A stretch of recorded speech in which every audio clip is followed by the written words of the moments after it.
Taking a closer look at plans to transform a prime piece of real estate in Mission Valley. The questions about what it will take to build SDSU West. You have good bearing bacteria, and if you can give it to me, it can help me. It's like spreading seed on a bank. How doctors are fighting bacteria with bacteria and winning. Things can go downhill pretty quickly if you're living kind of on the edge of your paycheck because you don't make a ton of money. Helping homeless people get off the streets. The San Diego program that is asking for help with emergency housing. KPBS Evening Edition starts right now.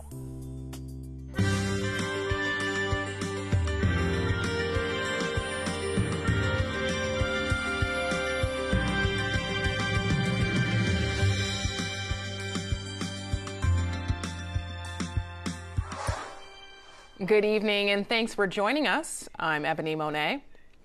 SDSU West backers are defending their initiative after an analysis by the San Diego City Attorney raised questions. KPBS reporter Eric Anderson has details. The City Attorney's 15-page review concludes the SDSU West initiative is short on guarantees. San Diego State wants to build a stadium, housing, classrooms, and commercial space on 132 acres of Mission Valley Stadium property. The measure also calls for the construction of a river park on nearby city-owned land. Mara Elliott's report was put together at the request of the mayor and several city council members. The report concludes that the initiative language that'll be on the ballot in November doesn't guarantee what's being promised in the initiative. The initiative clears the way for the sale of the land, but the sale price will be determined after voters cast their ballots. If a sale is completed, the land will be developed by San Diego State University, but final approval over that development will fall to the California State University System Board of Trustees. Elliott's analysis says there is no recourse in the initiative for the city if the joint-use stadium, river park, or additional recreational land does not get built. SDSU West Steering Committee member Kim Kilkenny says a lot of those details will be worked out after the initiative passes. A municipality, the city of San Diego, cannot compel the state of California to do anything by regulation. But the city can require San Diego State through a sales contract to comply with the provisions of that sales contract. And that's the way the initiative was structured, is it authorizes the city to sell to San Diego State the existing stadium site, subject to a whole variety of 26 conditions, and any other conditions that the city wants to impose on it. Kilkenny says that includes affordable housing. The city attorney's review questioned whether the city could compel the state to meet the city's affordable housing requirements. Kilkenny says people should consider the future of San Diego. This initiative gives San Diego State land upon which they can grow. And when that occurs, that is going to educate our population and increase our economy because it's going to produce better jobs, higher incomes, more businesses. And it does all that through an open and transparent process consistent with California environmental law. Soccer City backers offered this observation of the city attorney's critique, quote, "The city attorney's analysis exposes the empty promises that the developer promoters of SDSU West are making to San Diego. It's clearer than ever that the so-called SDSU West initiative, while hiding behind the university's name, is really about protecting the interests of Mission Valley land barons on the back of San Diego taxpayers." The statement goes on to say Soccer City will transform what's now a drain on the city's finances into something for all San Diegans: a new Major League Soccer and Aztec football stadium, sports and entertainment district, a large river park, and room for SDSU to grow, all without a dime of taxpayer money, unquote. Ultimately, the decision over what happens with this site will rest in the hands of voters. They'll have a choice between SDSU West and the FS Investors proposal. The measure that gets more than 50% of the vote and has more votes than the other initiative will be adopted by the city. In Mission Valley, Eric Anderson, KPBS News. KPBS is a service of SDSU. The city of Poway is launching a hotline it hopes will encourage people to report threats to schools. The number is 844-PUSD-TIP. Anyone calling the hotline can leave an anonymous message. All messages will be monitored by the Poway Sheriff's Station. The Poway Unified School District is holding a public meeting tonight to address school safety. A San Diego Assemblywoman's push to add new rules to popular gun buybacks is taking a step forward. Lorena Gonzalez-Fletcher introduced a bill in January that would ban public agencies from distributing gift cards for stores that sell firearms and ammunition. Today, the bill was passed by its committee, clearing the way for a potential full assembly vote. The gun buyback bill is one of several gun reform bills getting renewed focus since the Florida school shooting. A 9-day strike is over, and some of the lowest paid teachers in the country are getting raises.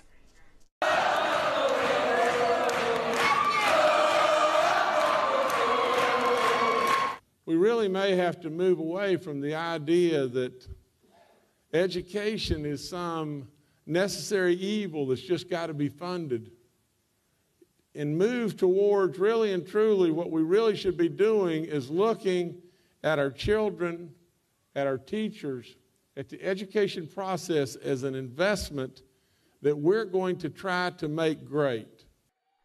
Cheers at the West Virginia State Capitol, where the governor signed a bill putting a 5% raise into effect. Teachers began their strike last month. It's been 4 years since their last pay increase. West Virginia state lawmakers are working out the details to cut spending from other state programs to pay for the raises at a cost of $20 million. Lawmakers in Sacramento are working to close a tax loophole they say will add about $1 billion per year to education funding. The bill would add a 17% tax to carried interest. Carried interest allows fund managers to receive a share of investment profits. If the loophole bill is approved, the money generated would go to public schools, including universities. San Diego Mayor Kevin Faulconer is announcing more details about the rescheduled girls firefighting camp. The mayor's office says the camp will take place on the weekends of April 14th and May 19th.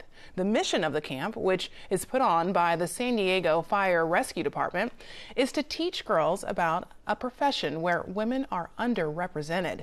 The city had postponed the camp after receiving a complaint about gender discrimination.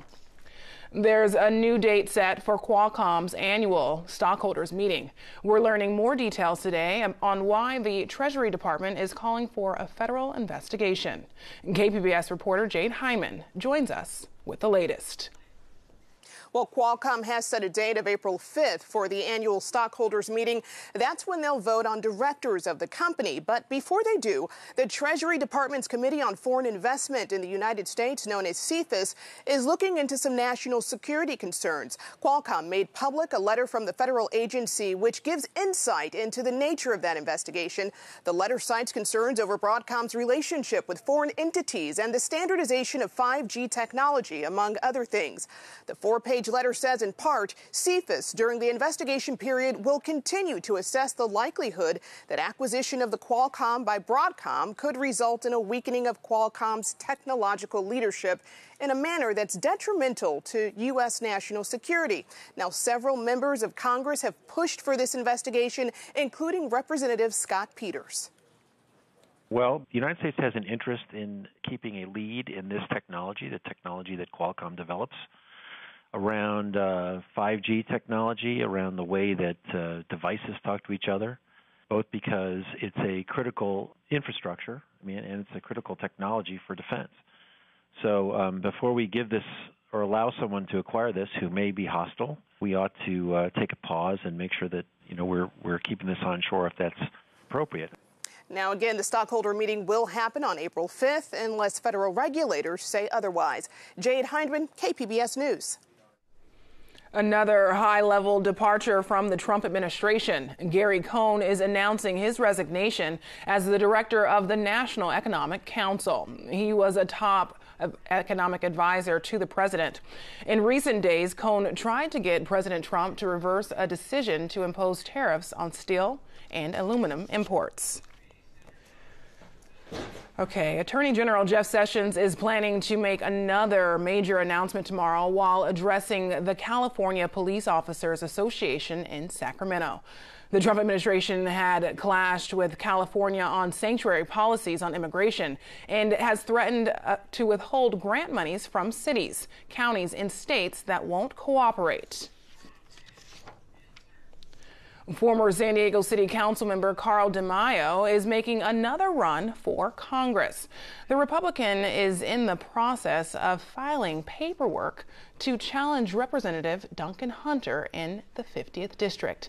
DeMaio is also leading a separate campaign to repeal the state's gas tax increase. DeMaio ran an unsuccessful campaign for Congress in 2014. He must submit the required signatures by Friday to qualify for the June primary. A controversial housing project in Rancho Peñasquitos won approval from the San Diego City Council Monday. KPBS reporter Andrew Bowen has more. The developers behind Pacific Village plan to build 600 new homes where currently there are just 332. The homes are nearly 50 years old, and the property owner says the space is underutilized. The project's net increase in housing was one reason why it won approval from the City Council. Councilman Chris Ward says the existing housing is dilapidated, and the developers were trying to do the right thing. This requires redevelopment. This requires an improvement, a better housing condition on site. And to be able to do that, and the partnerships that you've been able to work with has made this, I think, a better project. The developers agreed to make 60 of their new homes affordable to low-income renters and to offer relocation assistance to current tenants. But those concessions did not win over all of the opponents. This body has been talking about homelessness for I don't know how many months. Right now, you have an opportunity to act to make sure that no one becomes homeless because of this landowner and this developer. It's not clear when construction on the project will begin. The developers say they won't start building until all of their tenants with federal housing vouchers have been relocated. Andrew Bowen, KPBS News. Organizers are looking to expand a program that gets homeless people off the streets and into shelters. The Interfaith Shelter Network has been providing emergency housing to San Diegans in crisis for about 32 years. KPBS reporter Matt Hoffman has more. The Interfaith Shelter Network relies on over 60 congregations like St. Paul's Cathedral to temporarily house people. Here inside St. Paul's, these chairs are swapped for cots, and then this room turns into a shelter that can house up to 12 people. In addition to a place to sleep, meals are provided and people work alongside case managers. What we do is take them and help them save money for at least 4 to 6 to 8 weeks. Shelter Network Executive Director Tricia Brereton says the program is meant for people who are recently homeless. A disastrous illness, a divorce, losing your job and can't find another job, and things can go downhill pretty quickly if you're living kind of on the edge of your paycheck because you don't make a ton of money. On Monday, the Shelter Network held a summit at St. Paul's near downtown. There, San Diego Mayor Kevin Faulconer asked other congregations to help out. It's not just one program. It's not just one organization. It's a network. Right now, the network is only seasonal, but organizers are looking to expand. We're looking to this to hopefully gather some additional congregations so it can go longer, because homelessness does not start in October and end in May. Part of the summit was also spent discussing ways to better serve LGBTQ people experiencing homelessness. Matt Hoffman, KPBS News. Emergency rooms saw a big jump in overdoses from opioids. Experts say this is another sign that the nation's drug crisis is getting worse. A new report from the Centers for Disease Control shows a 30% increase last summer. That's in comparison to the same period a year before. The agency says this is a fast-moving epidemic. This is the second year in a row where life expectancy has decreased instead of increased. we are potentially on track to lose a generation, and we need to make sure that we work together to tackle this epidemic. The CDC is also using a new system to track ER visits for overdoses. A surprising new medicine is, in fact, not new at all. It lives inside each one of us. In part one of a two-day special report, KPBS's Maya Trebosi shows us how doctors are using human waste to save lives. So awesome. I am so happy to be here. It's not the typical sentiment when visiting a hospital. How are you? Good but for Robert and Nadine Hyde, it's for good reason. Wonderful. I have my life back. They are visiting the medical team who helped save Robert's life from a crippling bacterial infection. My bathroom was like my home because that's where I spent all my time. I vomited every time I ate. I had within seconds after I would put food down, if I kept it down, within seconds I would have to go diarrhea. This is the disease that I never even heard of, and yet I'm so sick. It's called Clostridium difficile, or C. diff. The spores are so contagious they can live on surfaces for months and can easily be spread from person to person. So it means that we couldn't have relations, we couldn't kiss, we couldn't do anything. No social life. No social life. I couldn't have friends. The cost of antibiotics rising with each new relapse. One medication, called vancomycin, cost $400 for only a 2-week supply. And they just keep giving it to you, dose after dose after dose. Robert was dying, potentially one of tens of thousands of Americans who die of C. diff each year. Dr. Fadi Haddad is an infectious disease specialist at Sharp Grossmont Hospital. In the past, we used to cut the colon surgically and treat it that way in cases of severe C. diff. Now there's an option of FMT. FMT stands for fecal microbiota transplantation. And then we have syringes that are full of replacement poop. Human stool from a healthy donor is transplanted into the colon of a sick patient. You know, somewhere the volume's about 10 ounces of poop. You have good bacteria, and if you can give it to me, it can help me. It's like spreading seed on a bank. By using our own good bacteria, rather than using a drug to target the bad bacteria, we can use the bacteria to fight bacteria. Dr. Michael Lejeune, also from Sharp Grossmont, gave Robert the transplant. This is a natural, powerful tool that has more than 90% chance of curing the disease. Within 15 minutes, I told Nadine, I said, the burning's gone. Sorry. I said, the burning is gone. And I said, the nausea is gone. So 15 minutes was all it took. There are different ways to receive a fecal microbiota transplant, including a colonoscopy or an enema, or even a triple-coated pill form. No matter how it is given, it is still considered an investigational new drug. In 2013, the FDA issued strict new guidelines on FMT. Human stool, when used to prevent or treat disease, is defined as a drug and can only be used as medicine in FDA-approved trials. A compassionate exception was later made for C. diff patients not responding to standard therapy because of its effectiveness. What the FDA calls enforcement discretion gave Robert his life back. 2 days, I had a normal bowel movement. Most people would say, well, that's no big deal. But when you have diarrhea for 4 years, for 4 years, it is a big deal to be normal again. And I can eat anything now. But what if FMT can be used more broadly for conditions other than C. diff? Most of my pain's up here. Joel Spreckman and others believe FMT can help their condition. You know, I run a support group here in San Diego, and they're hurting, they're lost, they're confused, they don't know what to do next. We'll meet him tomorrow and find out the lengths that he and others will go to get a fecal transplant. Maya Trebosi, KPBS News. I'm Judy Woodruff. Tonight on the NewsHour, North Korea puts its nuclear weapons program on the negotiating table. Is it a breakthrough or a stall tactic? We discuss at 7 right after Evening Edition on KPBS. Losses could run into the billions of dollars for California's agriculture industry without better protection of bees. The state Senate held a meeting today with beekeepers and other experts in the field. They're trying to understand why honeybees are dying in record numbers. One state senator says part of the solution is speeding up transportation through agriculture checkpoints. When they're turned away because there's an infestation of ants or something else, it takes 2 to 3 days before they can get clearance to come back in.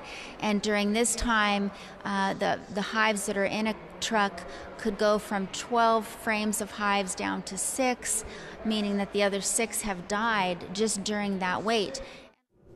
Millions of hives are trucked in and out of California each year, as California is home to 90% of all of the nation's commercial bees during the 2-month almond pollination season. Well, you can expect more sunny weather for most of the week, but a chance of rain will return in just a few days. Erin Calandra has details in tonight's forecast. Well, hopefully you enjoyed your day today. Our weather is pretty nice. We're seeing warmer temperatures and it's sunny outside, so great conditions for you to get outside and enjoy. Taking a look across the county, there's really nothing going on precipitation-wise for now.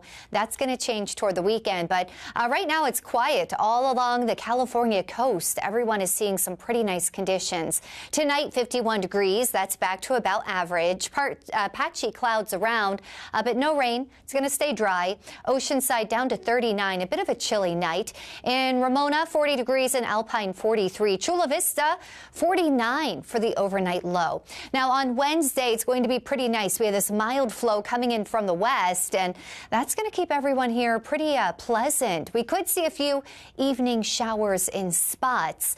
Oceanside tomorrow, 70 degrees, Poway 78, and Chula Vista 71. It's going to be in the 80s in Borrego Springs.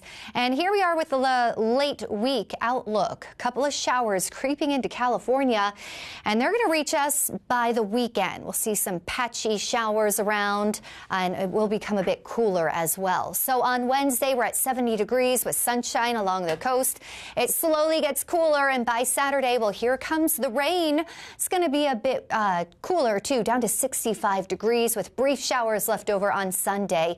Inland, we're at 78 degrees through Thursday, slowly getting cooler. By Saturday, we'll see some rain. 68 degrees for the temperature. Sunday, a passing shower left over. Temperature is at 70. And in the mountains, well, it's going to stay too warm for it to snow with this one. So just expect some showers around on Saturday. Temperatures there reaching 55 degrees. And then in the deserts, we're even going to see some spotty showers around here. We start off in the 80s, even Thursday, getting up to 85. But when that shower moves through, we're going to drop down to the 70s. And then Sunday, a leftover shower, and temperatures remain in the 70s. Ebony, back to you. 2, 1, 0. Ignition. Liftoff. Another successful launch for SpaceX, and this one is a milestone. The overnight launch from Cape Canaveral is the 50th launch of the Falcon 9 rocket, which has been the company's workhorse since 2010. This particular mission took a satellite from Spain into orbit. Well, take a drive to Palomar Observatory and you'll be riding on the highway to the stars. It's a bit of San Diego history that goes back more than 70 years when San Diego was in the scientific spotlight. The story is told by Ken Kramer as we share this piece from About San Diego. There's a crowd gathered here for an unveiling. You ready? Here we go. It says Highway to the Stars, and that's exactly what this road through Valley Center here used to be called. And why? Well, back more than 70 years. Palomar Mountain had been selected years previously after many observations as an ideal site for a telescope. Yes, but look at the road to get up to the dome at Mount Palomar, twisting, turning. Now imagine trying to get the most valuable piece of glass in history Something planned for and worked for years, the centerpiece of the Palomar telescope, its 200-inch reflecting mirror, getting it up this road. And the 2 days required to move the mirror were only scheduled after the weatherman had promised ideal California sunshine. It was a hold-your-breath-anything-can-happen adventure. Oh, and it was raining. Finally, after years of patient effort, the heart of the telescope is pulled safely into the shelter of the huge protecting dome. It's hard for us to appreciate today, I think, what a big deal this telescope was, how crowds came out to see the mirror go by, how many who lived or worked along the route identified with the pride of this scientific achievement. So much so, they started calling it the Highway to the Stars. You were going up to see the telescope? Well, you saw signs reminding you that you were on the Highway to the Stars. Today, we think of it as County Road S6. From Escondido right through Valley Center and then twisting and turning thousands of feet up to the crystal clear air of that magnificent mountaintop. And look, the signs are coming back. The Valley Center History Museum, Historical Society, and Community Planning Group is reviving that old name. They've placed new signs along the route. It's a nod to history, a celebration of scientific triumph, and a renewed tribute to something internationally famous about San Diego.